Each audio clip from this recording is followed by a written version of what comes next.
I've got Graham Rawdon here. He's one of the organisers of tonight's 50th GMV6 reunion. Great turn up there, Graham.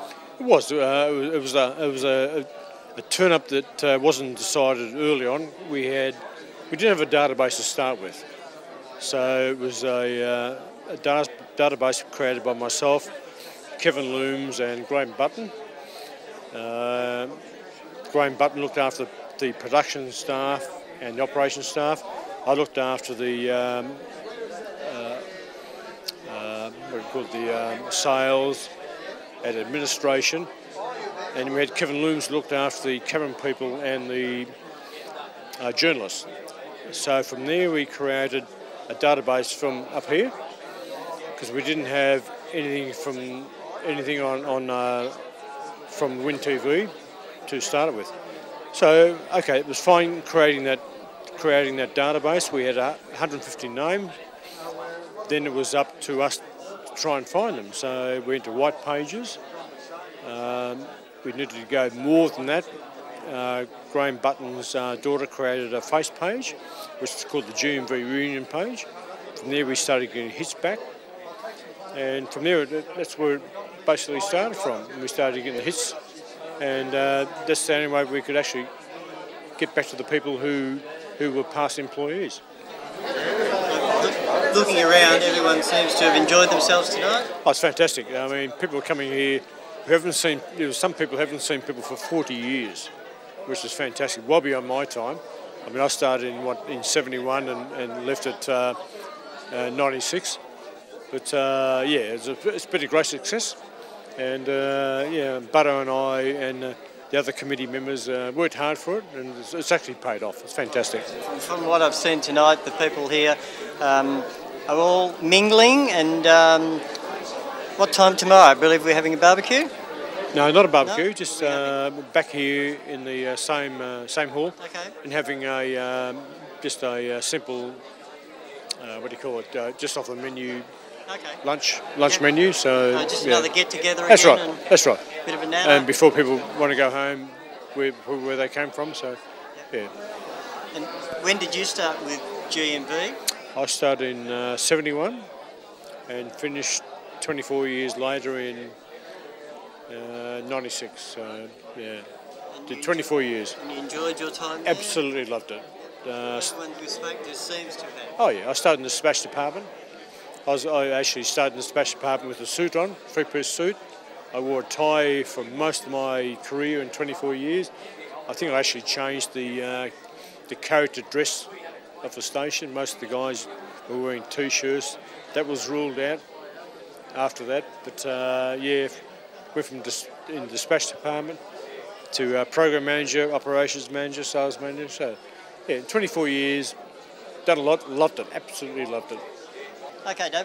First of all, the reunion here tonight. Fantastic to see everybody. Oh, it's been great. I can't believe how many people are here. It's really good to catch up with people we haven't seen. I left, which became Win in 1997. So, you know, a lot of faces that I haven't seen for many years. So it's been really, really great.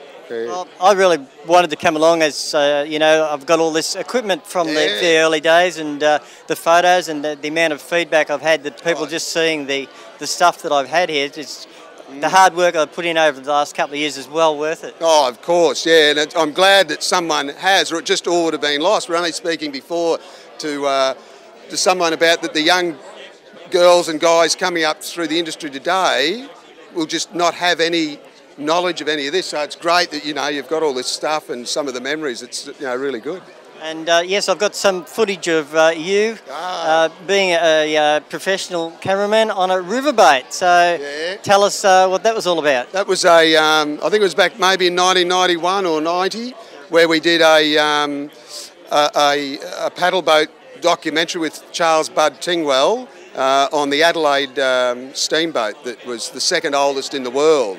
So we had the privilege. I think that was in the planning while it was still GMV6, but then it obviously, by the time it came to production, we'd changed companies. But, you know, it was a great thing to work on. Elizabeth, my wife, and I both shot that, and Rosemary Marriott was producing and directing. and it won a Australian Cinematography Award as well for the photography on it. Yeah. And it was high tide, I noticed. Was it? Yeah. Oh, when we went through it, that's right. Yeah. It was too. The water was it was flooding. All right. We came down from Barham, I think it was, and brought the paddle boat right down the way they used to transport logs on a barge, crashing into trees and everything that would have happened.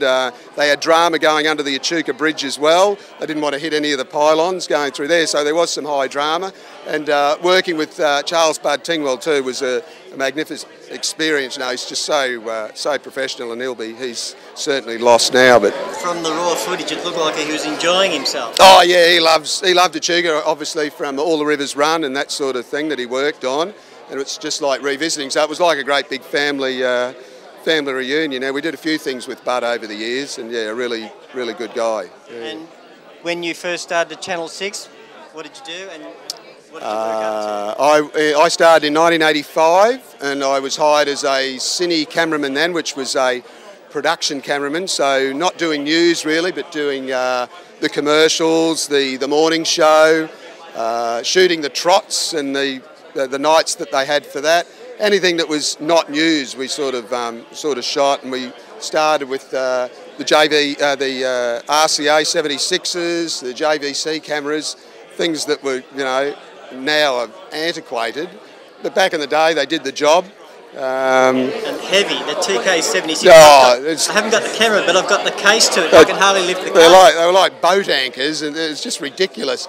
Today you've got cameras this big, and the picture quality is amazing. So technology's come a long way, and but it's good again that you've salvaged a lot of it too. And so fast forward to now, what are you doing yourself? Now I'm a freelance cameraman up in Brisbane, Gold Coast area.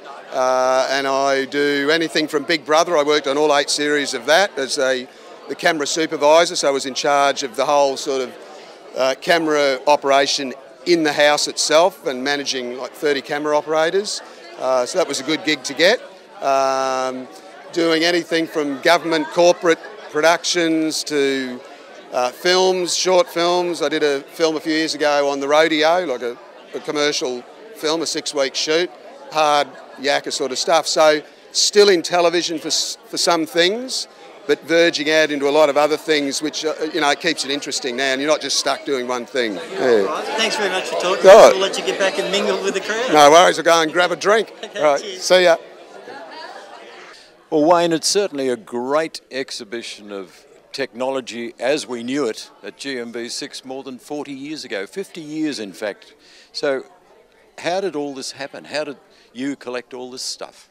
I think it started off when I was, as a GMV junior, I was just enthralled with the technology back then. I was 8 years old, and I used to go into the GMV junior show basically every night to see the equipment. It wasn't to be part of the show or anything, but it was behind the scenes I wanted to see, and how the cameramen worked and the boom operators and what everybody did. It was just the attraction of a kid in a wonder world for me, it really was. And then the opportunity came along about 32 years ago.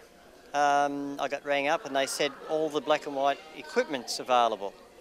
So I went down there and I tendered a price, and Maury Healy and Jimmy Perona ended up bringing the whole lot round to me.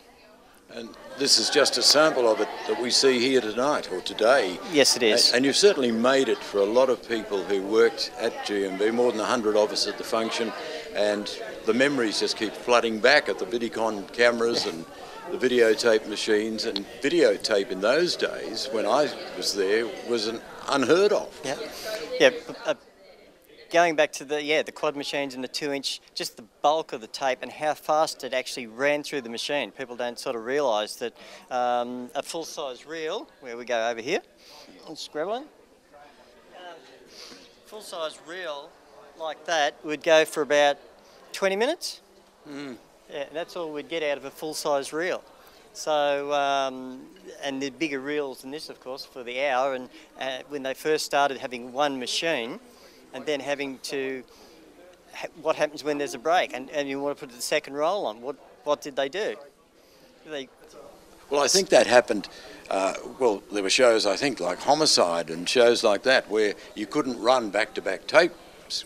So you'd have to alternate with film, which was always the way it was done until we got the second machine. Yeah. And that's the way and the news services back in those days were something else. We used to get the news from Channel 7 Melbourne by bus. Right. It'd be 24 hours old. Yeah. And we'd put together a half-hour news bulletin, let alone the international stuff, which would be 2 to 3 weeks old sometimes. Right. Yep. But we'd put together a half-hour bulletin. It's a far cry, technology back 50 years ago, to what it is today. Absolutely. The amount of hands-on effort that went into behind the scenes, not only threading up the tapes and that, and when you talk with the film, 30 seconds of film a commercial, and the guys were telling me they used to have a competition of who could thread the machines up the fastest to get the 30 seconds rolling to get the next ad break going. Well, that's the way it was, and it was acknowledged. And of course, with film, it was physically spliced. It wasn't changing from one projector to another. Quite often the films and the programs themselves had the commercials spliced within them. Yes. And they had to be broken down the next morning and sent off to the next station. And I've heard stories over the years how it got shorter and shorter and shorter on these, and there was parts of the clips missing in the end because of all these cuts and edits. And of course there were the stories with the old telecine chains where occasionally reel 2 would go to air before reel 1, or reel 3 would go to air before reel 2, which caused a bit of confusion amongst the viewers. It would. But yeah, from then on, over the years I've got to know the people at Win TV, and they've gradually been sending bits and pieces my way of obsolete equipment. The local radio club calls me Steptoe for obvious reasons. But I think I have a bigger, my wife would say I have a bigger collection than Steptoe at the moment. Well, it's great, Wayne, speaking with you and seeing your gear in action and bringing back the memories, and you've certainly helped make this 50th anniversary of GMV 6, the reunion, certainly helped make it a great success. Well, I was just so proud to be here and have the equipment and the photos to be kept in the air. Hopefully we're going to have a museum in Shepparton one day. Right, to display it. And of course we'll be back for the 100th anniversary. Well, some of us might not, but yeah, it's been really great. Wayne, been great speaking with you, and all the best with your continued collecting. Thanks indeed.